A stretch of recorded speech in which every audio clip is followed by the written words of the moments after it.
Doctor P Sarin ഇപ്പം നമുക്കൊപ്പം തത്സമയം ചേരുകയാണ് ഈ മോർണിംഗ് ഷോയിൽ. Doctor P Sarin, good morning.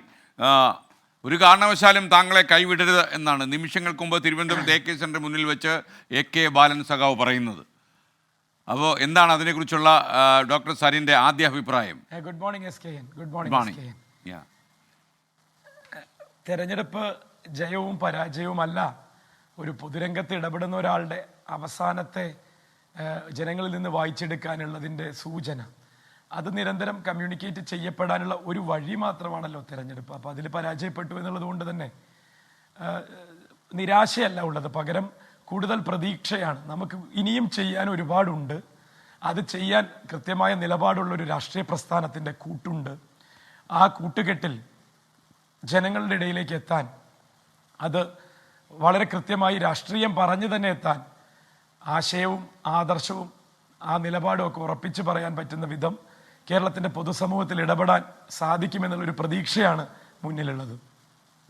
Sarin, താങ്കൾ സ്ഥാനാർത്ഥിയായി വന്ന കാര്യത്തിൽ പരോക്ഷമായി ബിനോയ് വിശ്വം ഞങ്ങൾ ഡൽഹി പ്രതിനിധിയോടൊരു കാര്യം പറഞ്ഞു. അതായത് ഒരാഴ്ച കൊണ്ടൊന്നും ഒരാൾ അദ്ദേഹത്തിൻ്റെ പ്രത്യയശാസ്ത്രം വലിയ മാറ്റമൊന്നും വരുത്തില്ല. അപ്പോൾ ഈ പുതിയതായി കടന്നു കയറുന്നവരെ ഈ പാർലമെൻ്ററി രംഗത്തേക്ക് മത്സരിപ്പിക്കുന്നത് അത്ര ശുഭകരമല്ലെന്ന് പാർട്ടിക്കാരെല്ലാവരും ആലോചിക്കണം. ബിനോയ് വിശ്വം എല്ലാ പാർട്ടിക്കാർക്കും വേണ്ടിയാണ് പറഞ്ഞിരിക്കുന്നത്. അപ്പോൾ അത് പറഞ്ഞിട്ടുണ്ട്.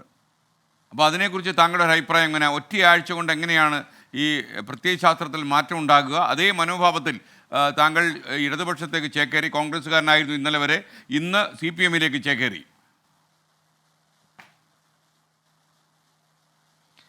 ഇവിടെ സഖാവ് ബിനോയ് വിശ്വം പറഞ്ഞ വാക്കുകളെ ഒരു പക്ഷേ നമ്മൾ ദുർവ്യാഖ്യാനം ചെയ്യേണ്ട ആവശ്യമില്ല. അദ്ദേഹം പറഞ്ഞതിൻ്റെ വസ്തുതകൾ തെരഞ്ഞെടുപ്പ് കൺവെൻഷനിൽ വന്നപ്പോൾ രക്തത്തെ തിരിച്ചറിയുന്നത് പോലെയാണ് സരിൻ്റെ ഈ പറയുന്ന സാഹോദര്യം ഞങ്ങൾ ഉൾക്കൊള്ളുന്നത് എന്ന് അദ്ദേഹം പറഞ്ഞിരുന്നു. ഞാൻ മനസ്സിലാക്കിയിടത്തോളം ഇടതുപക്ഷം ഒരു രാഷ്ട്രീയ ലാഭം നോക്കിയല്ല ഒരു സ്ഥാനാർത്ഥിയാക്കിയത്. പകരം നിലപാടിൽ ക്ലാരിറ്റി ഉള്ള ഒരാളെ അയാൾ വിളിച്ചു പറയുന്ന സത്യങ്ങളെ ആംപ്ലിഫൈ ചെയ്തില്ലെങ്കിൽ, അങ്ങനെ ഒരു ആംപ്ലിഫയർ ആവാൻ പാർട്ടി എന്ന് പറയുന്ന സംവിധാനത്തിന്, മുന്നണി എന്ന് പറയുന്ന സംവിധാനത്തിന് സാധിച്ചില്ലെങ്കിൽ അത് കേരളത്തിൻ്റെ പൊതുസമൂഹത്തിൽ രാഷ്ട്രീയമായി ഇടതുപക്ഷത്തിന് കിട്ടുന്ന ഒരു ഒരു ഒരു ഒരു എഡ്ജിനുള്ള അവസരം സ്വയം നിഷേധിക്കലാകും എന്നുള്ളത് കൊണ്ടാണ് എന്നെ കൂടെ കൂട്ടിയത്. അത് നീതീകരിക്കുന്ന വിധമായിരിക്കണം എൻ്റെ ഇനിയുള്ള ഇടപെടൽ. സ്ഥാനാർത്ഥിത്വം കേവലം സാങ്കേതികത്വം മാത്രമായിരുന്നു. വിളിച്ചു പറഞ്ഞതിൻ്റെ പേരിൽ, നിലപാട് ഉറപ്പിച്ചു പറഞ്ഞതിൻ്റെ പേരിൽ അയാളിലൂടെ വോട്ടിലേക്ക് കൂടി കടന്നു കയറാൻ സാധിക്കുമെന്നുള്ള CPM-ൻ്റെ ഇടതുപക്ഷത്തിൻ്റെ വിലയിരുത്തലാണ്.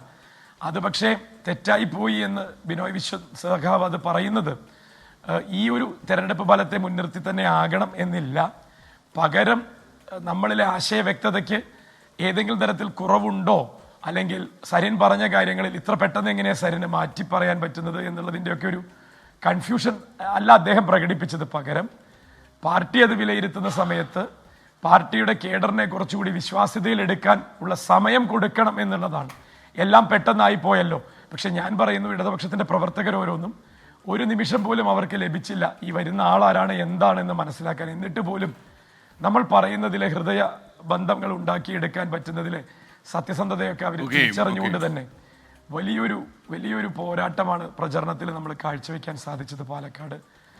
ഡോക്ടർ സരിൻ, താങ്കൾ രാവിലെ ബ്രേക്ക്ഫാസ്റ്റ് കഴിച്ചാണെന്ന് വിശ്വസിക്കുന്നത്. ഞാനൊരു കോഫി കഴിക്കുകയാണ്. അപ്പം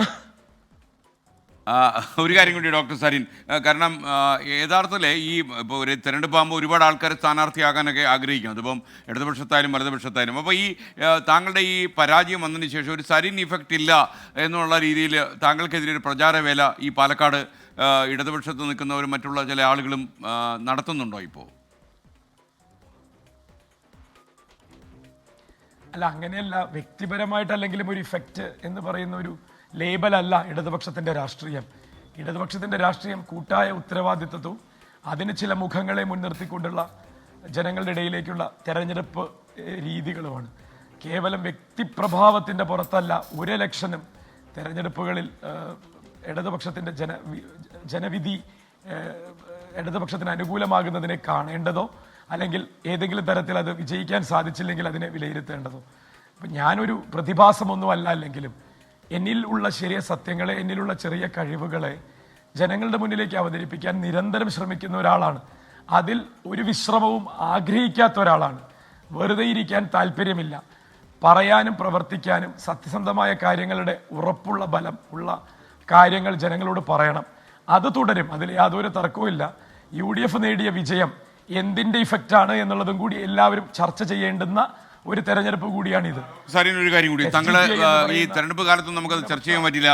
താങ്കൾ ഈ ഏത് ഒഫീഷ്യൽ പോസ്റ്റിലിരിക്കുമ്പോഴാണ് താങ്കൾ ജോലി രാജിവെച്ച് പൊതുരംഗത്തേക്ക് കടന്നത്? എന്തായിരുന്നു താങ്കളുടെ ഒരു അക്കാഡമിക് ബാക്ക്ഗ്രൗണ്ട്? ഇതൊരു മോർണിംഗ് ഷോ ആയതുകൊണ്ട് ഞാൻ ചോദിക്കുകയാണ്, താങ്കളെ കുറിച്ച് കൂടുതൽ അറിയാൻ. ഞാൻ പഠിച്ചത് government medical college Kozhikode MBBS ആയിരുന്നു. 2001 ബാച്ച്, 2001-2007 കാലഘട്ടത്തിൽ കോഴിക്കോട് ഗവൺമെൻറ് മെഡിക്കൽ കോളേജിൽ നിന്ന് MBBS പൂർത്തിയാക്കി സിവിൽ സർവീസ് പരീക്ഷ എഴുതുകയാണ് ഉണ്ടായത്. 2008 ആദ്യ ശ്രമത്തിൽ കിട്ടിയ ഒരു റാങ്ക് അത് 555 ഓൾ ഇന്ത്യ റാങ്ക് 555. ആ റാങ്കിൽ എനിക്ക് എൻ്റെ 4ാമത്തെ choice audit and account service ആയിരുന്നു. Indian audit and account service, IAAS എന്ന് പറയും.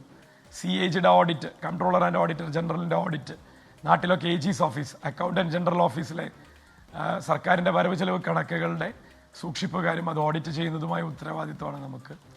2009 ബാച്ചായിരുന്നു ഞാൻ. 2009 ട്രെയിനിങ്ങിന് ഷിംലയിലാണ് ഞങ്ങളുടെ അക്കാഡമി. 1.5 വർഷത്തെ ട്രെയിനിങ്ങിന് ശേഷം തിരുവനന്തപുരത്തൊരു കഷ്ടി 1 വർഷവും പിന്നീട് ഒരു 4 വർഷത്തോളം ബാംഗ്ലൂരും ഉണ്ടായിരുന്നു. അതായത് 2009 മുതൽ 2016 വരെ ഇന്ത്യൻ സിവിൽ സർവീസിൻ്റെ ഭാഗമായി കേരളത്തിൽ ഡെപ്യൂട്ടി AG ആയിരുന്നു, കർണാടകത്തിലും ഡെപ്യൂട്ടി അക്കൗണ്ടൻറ്റ് ജനറൽ ആയിരുന്നു.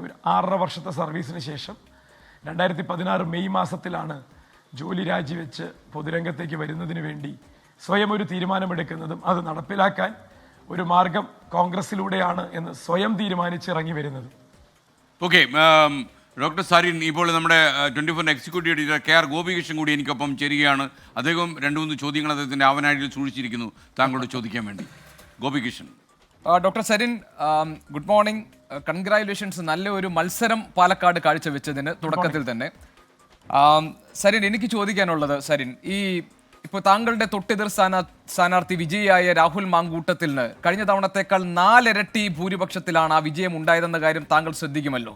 ഈ തെരഞ്ഞെടുപ്പിൽ CPIM പയറ്റിയ പ്രധാനപ്പെട്ട ഒരു രാഷ്ട്രീയ തന്ത്രമായിരുന്നു, അല്ലെങ്കിൽ 2 പ്രധാനപ്പെട്ട വിവാദങ്ങൾ രാഷ്ട്രീയ തന്ത്രത്തിന്റെ ഭാഗമായി CPIM പറ്റി. ഒന്ന്, പെട്ടി വിവാദം, താങ്കൾക്ക് ഓർമ്മയുണ്ടാകും. രണ്ടാമത്തേത്, ഈ തെരഞ്ഞെടുപ്പിന് തൊട്ടു മുൻപ് സന്ദീപ് വാര്യർ കളം മാറിപ്പോയപ്പോൾ സിറാജ് സുപ്രഭാതം പത്രത്തിൽ വന്ന പത്രപരസ്യവും മുഖ്യമന്ത്രി പാണക്കാട് തങ്ങളിനെതിരെ നടത്തിയിട്ടുള്ള വിമർശനങ്ങളും, താങ്കളെ ജയിപ്പിക്കാൻ വേണ്ടി CPM നടത്തിയിട്ടുള്ള ഈ തന്ത്രങ്ങൾ, നിരീക്ഷകർ ചിലർ പറയുന്നത് കുതന്ത്രങ്ങൾ എന്നാണ്, ഞാൻ ആ വാക്ക് ഉപയോഗിക്കുന്നില്ല, ഈ തന്ത്രങ്ങൾ യഥാർത്ഥത്തിൽ തിരിച്ചടിയായി എന്ന് താങ്കൾക്ക് തോന്നുന്നുണ്ടോ? ഞാൻ അങ്ങനെ ചോദിക്കാൻ കാരണം, 4 ഇരട്ടി ഭൂരിപക്ഷം രാഹുൽ മാങ്കൂട്ടത്തിന് കിട്ടിയത് പാലക്കാട്ടെ മതന്യൂനപക്ഷ വിഭാഗങ്ങളുടെ വോട്ടുകൾ, മതേതര വോട്ടുകൾ തങ്ങൾക്ക് കിട്ടിയത് കൊണ്ടാണ് എന്നൊരു അവകാശവാദം അവർക്കുണ്ട്. എന്ന് പറഞ്ഞാൽ ആ വോട്ടുകൾ CPIM കൂടി വരേണ്ട വോട്ടുകളായിരുന്നല്ലോ, അതിനെ അകറ്റി നിർത്തിയത് ഈ ഇടപെടലുകളായിരുന്നു എന്ന് താങ്കൾ സംശയിക്കുന്നുണ്ടോ?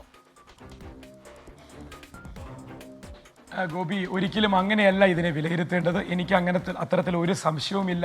കാരണം ഈ വിവാദങ്ങളിൽ പെട്ടല്ല ഏതെങ്കിലും തരത്തിൽ UDFന് കോൺഗ്രസിന് വോട്ട് കൂടിയത്. കോൺഗ്രസിന് വോട്ട് കൂടിയ കഥ ഞാൻ മനസ്സിലാക്കിയിടത്തോളം പറയാം. SDPI പോലെയുള്ള മതരാഷ്ട്രീയം മാത്രം പറയാൻ ശീലമുള്ളവരെ, ന്യൂനപക്ഷ മതവിഭാഗങ്ങളുടെ താല്പര്യത്തെ സംരക്ഷിക്കുന്നതിൻ്റെ ഏറ്റവും വലിയ സംഘടനാ സ്വഭാവം ഞങ്ങൾക്കാണെന്ന അവകാശവാദം കേരളത്തിൽ ഉടനീളം ലീഗിനെ അപ്രസക്തമാക്കിക്കൊണ്ട് തന്നെ, ഒരു പരിധിയോളം ലീഗ് പറയുന്ന രാഷ്ട്രീയത്തെയും അപ്രസക്തമാക്കിക്കൊണ്ട് തന്നെ SDPI പയറ്റുകയാണ്. കൃത്യമായി SDPI പറയുന്നിടത്ത് കണ്ണും പൂട്ടി വോട്ട് ചെയ്ത 6000-ഓളം വോട്ടുകളും കൂടി ചേർന്നാണ് ഈ പറയുന്ന 18,000-ന്റെ ലീഡ്, അല്ലെങ്കിൽ 4 ഇരട്ടി ഭൂരിപക്ഷം എന്ന് പറയുന്നത്. നോക്കൂ, അപകടം പിടിച്ചൊരു പൊളിറ്റിക്സിലേക്കാണ് കോൺഗ്രസ് സ്വയം തരം താന്നുകൊണ്ടിരിക്കുന്നത്. ലീഗുമായി ചേർന്ന് UDF എന്ന് പറയുന്ന സഖ്യകക്ഷിയിൽ ലീഗിനുള്ള മതേതര മുഖവും ലീഗ് താല്പര്യം എങ്ങനെയാണ് ഒരു സമുദായ താല്പര്യമായി മുസ്ലിം മതവിഭാഗങ്ങളെ, ന്യൂനപക്ഷത്തെ സംരക്ഷിച്ചു നിർത്തുന്നത് എന്നും ഒക്കെ പോസിറ്റീവായി കാണുന്ന ഒരാളാണ് ഞാൻ.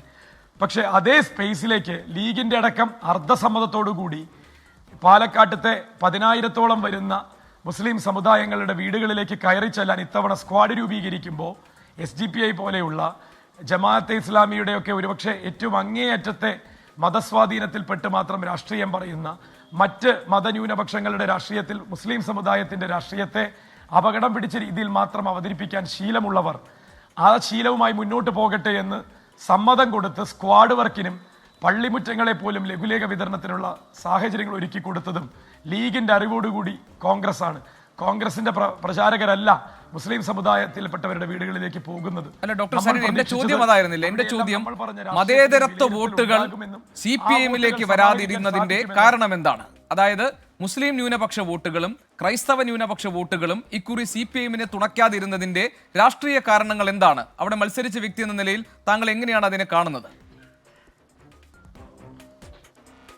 അതിനൊറ്റ കാരണമേ ഉള്ളൂ, അത് പറഞ്ഞ് അവസാനിപ്പിക്കാനാണ് ഞാൻ ശ്രമിക്കുന്നത്. SDPI എന്ന് പറയുന്ന സംഘടനയാണ് മുസ്ലിം ഭൂരിപക്ഷമുള്ള പ്രദേശങ്ങളിൽ കോൺഗ്രസിന് വേണ്ടി വോട്ട് പിടിച്ചത്. അവർ പറയുന്ന രാഷ്ട്രീയം എപ്പോഴും സങ്കുചിത മനോഭാവത്തോടു കൂടി BJP-യെ ജയിക്കുമെന്നുള്ള പേടിയുടെ രാഷ്ട്രീയത്തെ അവതരിപ്പിച്ചുകൊണ്ടാണ്. ഒരുപക്ഷെ ശ്രീനിവാസൻ വധവുമായി ബന്ധപ്പെട്ടൊക്കെ തൊട്ടടുത്ത് കിടക്കുന്ന പ്രദേശങ്ങളിൽ ഒരു പ്രദേശം ഹെവിലി മുസ്ലിം ഡോമിനേറ്റഡ് ആയിട്ടുള്ളതും തൊട്ടടുത്ത പ്രദേശം ഒരുപക്ഷെ RSSന്റെ BJP-യുടെ വോട്ട് ബാങ്ക് ആയിട്ടുള്ള പ്രദേശങ്ങളുമാണ്. പരസ്പരം വിശ്വാസത്തിൽ എടുക്കേണ്ട ആളുകൾ പരസ്പരം അവിശ്വാസം പ്രചരിപ്പിച്ച് തന്നെയാണ് അങ്ങോട്ടും ഇങ്ങോട്ടും വോട്ട് കൂട്ടാനുള്ള രാഷ്ട്രീയം പറയുന്നത്. അങ്ങനെ രാഷ്ട്രീയം പറയുന്ന SDPI ആണ് വോട്ട് പിടിക്കുന്നതിന് വേണ്ടി മുസ്ലിം മതവിഭാഗങ്ങൾക്കിടയിൽ കോൺഗ്രസ് പരീക്ഷിച്ചതും. അങ്ങനെ അവർ പറഞ്ഞ രാഷ്ട്രീയത്തിന്റെ മേൽവിലാസത്തിൽ മാത്രം BJP ജയിച്ചു കയറുമെന്നുള്ള പേടിയിൽ വോട്ടുകൾ സമാഹരിക്കാനുള്ള തന്ത്രത്തിന് SDPIയെ കൂട്ടുപിടിച്ച് SDPI പറഞ്ഞ വാക്കുകളിൽ ഒരുപക്ഷെ വീണുപോയ മനുഷ്യരുടെ വോട്ടുകൾ വസ്തുതകൾക്കൊപ്പം നിർത്തി അവരെ കൂടെ കൂട്ടുന്നതിന് LDF ശ്രമിച്ചതിനെയൊക്കെ തടയിടാൻ ഈ ഇന്നലെ SDPI ആണ് 6 റൗണ്ട് പൂർത്തിയാകുന്നതിന് മുമ്പ് വിജയാഹ്ലാദ പ്രകടനം നടത്തിയത്. ഇനി UDF എന്നുള്ളതിന്റെ ഘടകകക്ഷിയാക്കുന്നതിന്റെ ഒരു ഫോർമാലിറ്റി മാത്രമാണ് ബാക്കിയുള്ളത്. പക്ഷെ അത് പരസ്യമായി ചെയ്യില്ലല്ലോ, കാരണം കേരളം പോലൊരു സമൂഹത്തിൽ അതുണ്ടാക്കുന്ന പ്രത്യാഘാതം UDF-ന് അറിയാം. പക്ഷെ എല്ലാ തരത്തിലും അപകടം പിടിച്ച പൊളിറ്റിക്സ്, SDPI BJP-യെ പറഞ്ഞു പിടിക്കുന്ന വോട്ടും BJP SDPയെ പറഞ്ഞു പിടിക്കുന്ന വോട്ടും ഒരേ സമയം BJP-യെ ചാരി ജയിക്കുന്ന SDPയും SDPയെ ചാരി മാത്രം രാഷ്ട്രീയം പറയുന്ന BJPയും, ഇതിനെ രണ്ടിനെയും ചാരി രാഷ്ട്രീയം പറയുന്നതിൽ പാലക്കാട് കോൺഗ്രസ് അധപ്പതിച്ചു പോയി എന്നും ആ 2 വോട്ടുകളും ഒരേ സമയം വരുതിയിലാക്കുന്നതിന് വേണ്ടി അപകടം പിടിച്ച മതത്തിലൂന്നിയ വോട്ടിന്റെ പൊളിറ്റിക്സ് പറയുന്നതിന്റെ അപകടത്തിലേക്ക് ഈ ഭൂരിപക്ഷത്തിന്റെ 4 ഇരട്ടിയും 18,000 ഞാൻ ഇനി കൂടുതൽ ചോദ്യങ്ങൾ ചോദിക്കുന്നില്ല. കാരണം കേരളത്തിന്റെ രാഷ്ട്രീയ ചരിത്രം അറിയുന്നവർക്കറിയാം, PDP-യുമായി ഇടതുമുന്നണി CPM കൂട്ടുകൂടിയ സാഹചര്യമുണ്ട്, ജമാഅത്തെ ഇസ്ലാമിയുടെ പിന്തുണ CPM നേടിയ സാഹചര്യമുണ്ട്. ഇതൊക്കെ ഈ രാഷ്ട്രീയ ബോധ്യമുള്ള മലയാളികളുടെ മനസ്സിൽ നിന്ന് മാഞ്ഞു പോകാനുള്ള സമയമൊന്നും ആയിട്ടില്ല. പക്ഷേ എനിക്ക് അതിനകത്ത് I have so many counter questions. പക്ഷേ ഞാൻ അതിലേക്ക് പോകുന്നില്ല, സമയപരിമിതി മൂലം. ഞാൻ മറ്റൊരു ചോദ്യത്തിലേക്ക് പോവുകയാണ്. ഇപ്പോൾ താങ്കൾ മറ്റൊരു മാധ്യമത്തിനോട് സംസാരിച്ചപ്പോൾ താങ്കൾ പറഞ്ഞു അധികാരമോഹി, സ്ഥാനമോഹി എന്നൊക്കെയുള്ള പദങ്ങൾ കേട്ടുമടുത്തു. വൈകാരികമായിട്ടാണ് താങ്കൾ പറഞ്ഞത്. അതുകൊണ്ട് ഇനി അടുത്തൊന്നും തെരഞ്ഞെടുപ്പ് രംഗത്തേക്കില്ല, മത്സര രംഗത്തേക്കില്ല എന്ന്. അത് പറഞ്ഞ അല്പം കഴിഞ്ഞപ്പോൾ തന്നെ AKG സെന്ററിന് മുന്നിൽ AK ബാലൻ മാധ്യമങ്ങളെ കണ്ടപ്പോൾ പറഞ്ഞു കേരളത്തിന്റെ ഇടത് രാഷ്ട്രീയ നഭസിൽ ഒരു നക്ഷത്രമാക്കി ഡോക്ടർ സരിനെ മാറ്റുമെന്ന്. അപ്പോൾ അതിലൊരു കോൺട്രഡിക്ഷൻ ഉണ്ടല്ലോ. CPM ആലോചിക്കുന്നത് താങ്കളെ മത്സര രംഗത്ത് നിർത്തി സ്ഥാനങ്ങൾ നൽകി താങ്കളെ ശരിയായ രീതിയിൽ അക്കോമഡേറ്റ് ചെയ്യും എന്ന് ഉറപ്പിക്കാനാണ്. AK ബാലന്റെ വാക്കുകളിൽ അതാണ് ഉണ്ടായത്. അപ്പോൾ അത് സ്വീകരിക്കില്ല എന്നത് ഒരു ഉറച്ച മനസ്സിൽ നിന്ന വാക്കുകളാണോ ഡോക്ടർ സരിൻ? ഞാൻ പറഞ്ഞത് എനിക്ക് വ്യക്തിപരമായ ആഗ്രഹങ്ങൾ സ്ഥാനങ്ങളെ മുൻനിർത്തിയല്ല ഉള്ളത്. വ്യക്തിപരമായ ഒരുപാട് ആഗ്രഹങ്ങളുണ്ട്. അത് 4 ആളിലേക്ക് നമ്മുടെ രാഷ്ട്രീയത്തെ ചെന്ന് എത്തിക്കണം, അവരുടെ ഇടയിൽ നിലയുറപ്പിക്കണം, പറയാനുള്ളത് പറഞ്ഞിട്ടേ പോകൂ, വെറുതെ ഇരിക്കാൻ മനസ്സില്ല. ഇതൊക്കെയാണ് എൻ്റെ വ്യക്തി താല്പര്യങ്ങൾ. നോക്കൂ, ഞാനൊരു ജോലി ഉപേക്ഷിച്ച് വന്നതും എൻ്റെ ഈ പ്രായത്തിലും വളരെ താല്പര്യപൂർവ്വം എൻ്റെ അക്കാഡമിക് ബാക്ക്ഗ്രൗണ്ടോ പ്രൊഫഷണൽ ബാക്ക്ഗ്രൗണ്ടോ മാറ്റിവെച്ച് പൊളിറ്റിക്സ് പറയുന്നതും നാളെ ഒരു സരിൻ മാത്രമല്ല പല സരിൻ ഉണ്ടാകണം. തെരഞ്ഞെടുപ്പ് തോൽവിയിൽ നിന്ന് നിരാശയോടുകൂടി മാറി നിൽക്കേണ്ടവരല്ല തെരഞ്ഞെടുപ്പ് രംഗത്തേക്ക് വരുന്ന, പൊതുപ്രവർത്തന രംഗത്തേക്ക് വരുന്ന ഏത് തരത്തിലുള്ള ആളുകളും എന്നുള്ളതിൻ്റെ ഒക്കെ ഒരു പാഠം എൻ്റെ ജീവിതത്തിലൂടെ പകർന്നു നൽകണം എന്നുള്ളത് കൊണ്ടാണ്. ഒരു സംശയവുമില്ലാതെ ഞാൻ അത് ആവർത്തിക്കുകയും ചെയ്യുകയാണ്. എന്നെ ഉപയോഗപ്പെടുത്താനും അതുപോലെ തന്നെ എന്നെ പാകപ്പെടുത്താനും എൻ്റെ പാർട്ടിയുണ്ട്. എൻ്റെ പാർട്ടിക്ക് അത് വളരെ കൃത്യമായി അറിയും എന്നുള്ളൊരു ബോധ്യവും എനിക്കുണ്ട്. അതുകൊണ്ട് തന്നെ പാർട്ടിയിലെ മുതിർന്ന നേതാക്കൾ രാഷ്ട്രീയത്തിൽ എങ്ങനെയാണ് ഒരു സ്പേസിലൂടെ സരിൻ പറയുന്ന കാര്യങ്ങൾ ഇടതുപക്ഷത്തിൻ്റെ പ്രചാരത്തിന് ഒരു മുഖമായി മാറാൻ സരിന് കൂടുതൽ സാധിക്കുക എന്നുള്ള വിലയിരുത്തലിൽ അവരെത്തുമ്പോൾ അതിനോടൊപ്പം ഞാൻ നിൽക്കും. ഞാൻ എൻ്റെ വ്യക്തിപരമായ അഭിപ്രായം ഞാൻ ഇവിടെയൊക്കെ തന്നെ ഉണ്ടാകുമെന്നും പറയാനുള്ളതൊക്കെ ക്ലാരിറ്റിയോടുകൂടി പറഞ്ഞ് ആളുകളിലേക്ക് കൂടുതൽ ഇറങ്ങിച്ചെല്ലാനുള്ള സ്പേസുകൾ തേടിക്കൊണ്ട് തന്നെയായിരിക്കും രാഷ്ട്രീയം പറയുക എന്നുള്ളതുമാണ്. അതിന് തെരഞ്ഞെടുപ്പ് വിജയങ്ങളും മാത്രമല്ല വഴി എന്ന് കൃത്യമായ ബോധ്യമുള്ള പാർട്ടിയാണ് CPM-ന്റെ സംഘടനാ മെഷീനറി തന്നെ അതിൻ്റെ ഏറ്റവും വലിയ ഉദാഹരണമാണ്. സംഘടനയിലുള്ള ഭാരവാഹിത്വങ്ങളും ഉത്തരവാദിത്തങ്ങളും നിറവേറ്റുന്നതിൽ ഏറ്റവും കൂടുതൽ താല്പര്യത്തോടുകൂടി നിൽക്കുന്ന ആളുകളാണ് ഇവിടെയുള്ളത്. അതിനും അപ്പുറം ഒന്നുമല്ല ഒരു പാർലമെന്ററി മോഹവും എന്നാണ് ഞാൻ പറയാൻ ആഗ്രഹിച്ചതും ആ പറഞ്ഞത് വളരെ സത്യസന്ധമായിട്ടുള്ള എൻ്റെ ഒരു അഭിപ്രായവുമാണ്. ഒരാൾക്ക് പോലും പാർലമെന്ററി വ്യാമോഹത്തിൽപ്പെട്ട് കിടക്കുന്ന ഒരു ഒരു ഒരു ഒരു എന്താ പറയുക ആളായിട്ട് വേണം രാഷ്ട്രീയത്തിൽ വരാൻ എന്നുള്ള തെറ്റിദ്ധാരണ ഉണ്ടാകരുത്. രാഷ്ട്രീയത്തിൽ വരേണ്ടത് അതിനല്ല. നമ്മൾ പറയുന്നത് കേൾക്കാൻ ആളുണ്ടാവണമെങ്കിൽ, നമ്മൾ പറയുന്നത് അവർക്ക് ബോധ്യം വരുന്ന കാര്യങ്ങളാകണമെങ്കിൽ മിനിമം നമുക്ക് ബോധ്യങ്ങൾ ഉണ്ടാകണം. ആ കൺവിക്ഷൻ ലെവൽ അവനവൻ അറ്റൈൻ ചെയ്യാൻ പറ്റാതെ ഏത് രാഷ്ട്രീയം പറഞ്ഞാലും അത് അധികാരത്തിന് വേണ്ടി, സ്ഥാനങ്ങൾക്ക് വേണ്ടി, സ്വാർത്ഥ താല്പര്യങ്ങൾക്ക് വേണ്ടിയുള്ളതായി പിന്നീട് ചരിത്രത്തിൽ രേഖപ്പെടുത്തപ്പെടും എന്നുള്ളതിലും തർക്കമില്ല. Okay, thank you doctor P Sarin. Morning ഷോയിൽ ചേർന്നത് എന്തായാലും താങ്കളുടെ അക്കാദമിക് ബാക്ക്ഗ്രൗണ്ടും അതുപോലെ ഭരണപരിചയവും ഒക്കെ തന്നെ ഈ പാർട്ടിക്ക് ഉപയോഗപ്പെടുത്താൻ കഴിയട്ടെ എന്ന് നമ്മൾ ആശംസിക്കുന്നു. മാത്രമല്ല പാർട്ടി അതിൽ ഗൗരവമായൊരു സമീപനം ഉണ്ട് പാർട്ടിക്ക് എന്നാണ് AK ബാലൻ്റെ വാക്കുകൾ നമുക്ക് വ്യക്തമായത്. എന്തായാലും നല്ലൊരു ഭാവി താങ്കൾക്ക് ആശംസിക്കുന്നു. Thank you doctor P Sarin. ഒരുപാട് ഭരണ പ്രാഗൽഭ്യമുള്ള ഒരു ജോലിയിലാണ് അദ്ദേഹം ഇരുന്നത്. മാത്രമല്ല അദ്ദേഹം ബേസിക്കലി ഒരു ഡോക്ടർ കൂടിയായിരുന്നു. എന്തായാലും ഈ ഭരണപരിചയമൊക്കെ തന്നെ പാർട്ടിക്ക് പല മേഖലകളിൽ ഉപയോഗപ്പെടുത്താൻ കഴിയും വരുന്ന നാടുകളിൽ. ഒരു തെരഞ്ഞെടുപ്പ് കൊണ്ട് തീരുന്നില്ലല്ലോ ഒരാളുടെ രാഷ്ട്രീയ ജീവിതം.